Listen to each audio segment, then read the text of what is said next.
Welcome to I'm Okay Being a Karen. My name is Sterling, and here we talk about daily life, real situations, and the exact moments that test my patience. So grab your coffee and join the conversation. What we're talking about today is what happens when we stop looking for diseases. One of the biggest mistakes we can make is believing that if we don't hear about a disease anymore, it must not be a problem. The truth is much simpler and far more concerning. Sometimes we're not hearing about diseases because we're no longer looking for them as effectively as we once did. Today we're talking about disease surveillance, why public health experts say it's one of the nation's most important defenses against outbreaks, and why measles cases in the U.S. have climbed to levels not seen in decades. Now, this isn't going to be about politics, and it's not about instilling fear.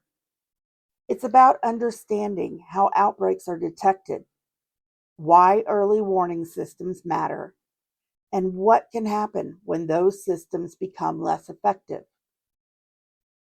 According to the U.S. Centers for Disease Control and Prevention, the United States has confirmed more than 2,300 measles cases this year. That's the highest annual total in roughly 35 years.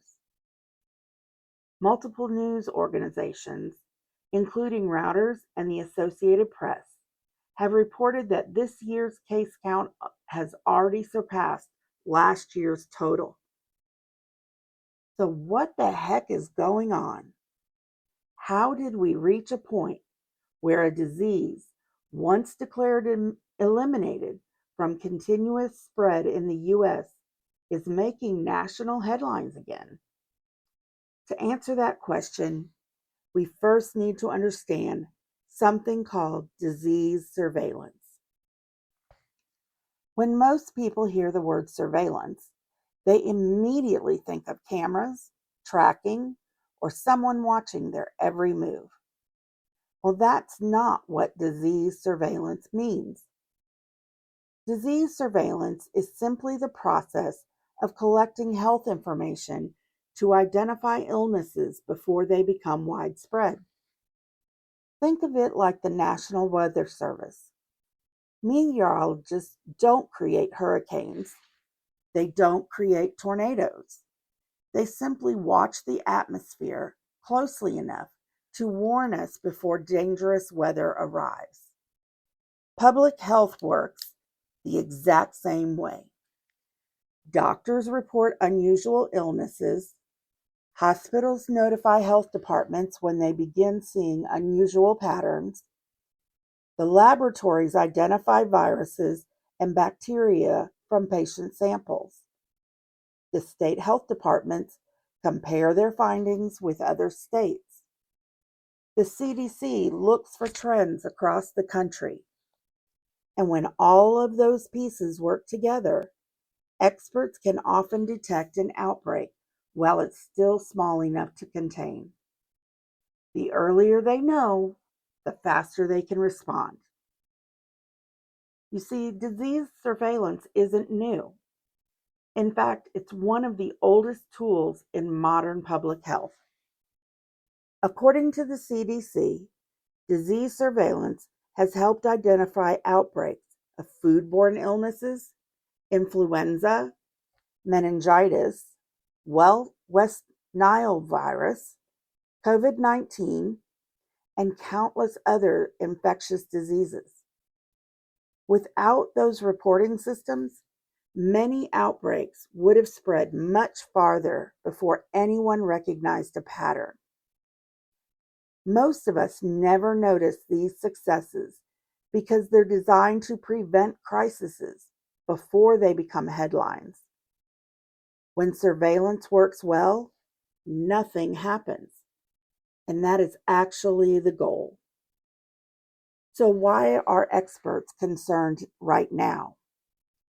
Several former public health officials have warned that recent reductions in staff and disease monitoring programs have weakened parts of America's early warning systems.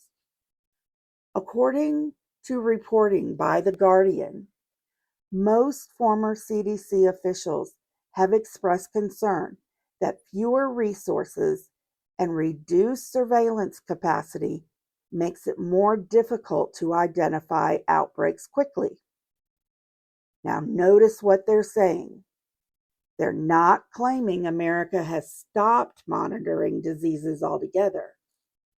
What they are saying is our ability to detect problems early may not be as strong as it once was.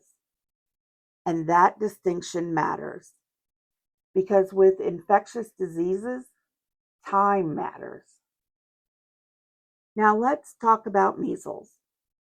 For many Americans under the age of 40, measles sounds like something from history books. That's because for decades it was. In the year 2000, the CDC officially declared measles eliminated from continuous transmission inside the United States.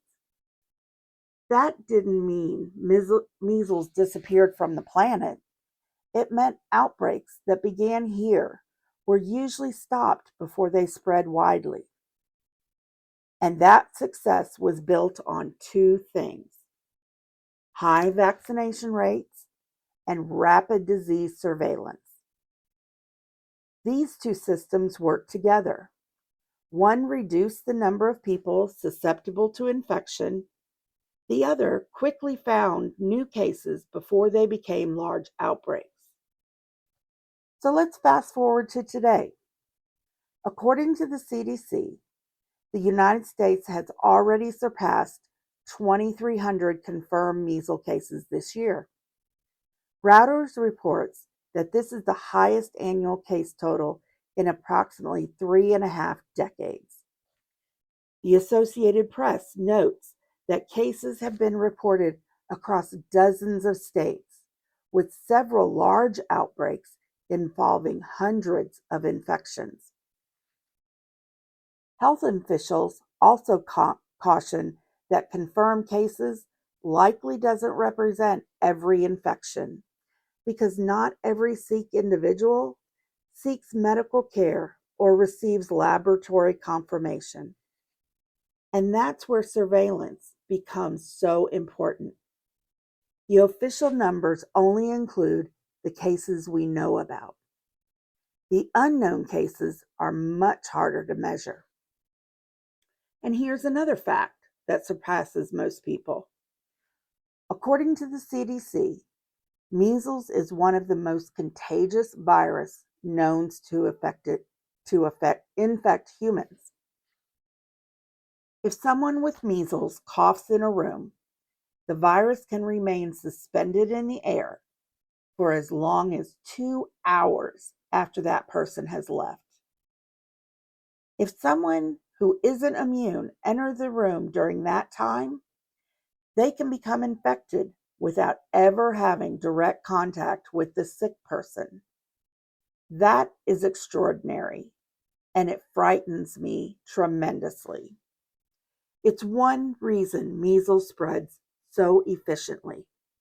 And it's also why public health officials move so quickly whenever a confirmed case appears.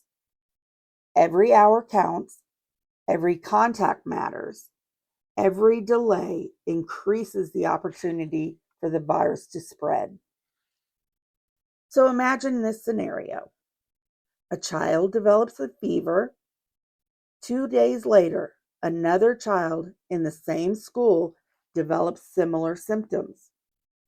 Then a local emergency room begins seeing several patients with the same illness. Individually, those cases may not seem unusual, but when hospitals, laboratories, physicians, and health departments share information, a pattern begins to emerge. That's disease surveillance doing exactly what it's designed to do. It's connecting dots before the picture becomes obvious to everyone else. Remember, having standards doesn't make you a Karen. Expecting basic decency isn't asking too much. If you've ever walked away from a situation thinking, am I the problem, or are people just getting worse? Then you're in the right place. Be sure to follow this podcast, leave a rating, drop a comment, and share it with someone who will appreciate a little common sense. And if you've got a story that brought out your inner Karen, send it to me at the email address in the notes. Your story might become a future episode. My name is Sterling, and I will see you next time on I'm Okay Being a Karen.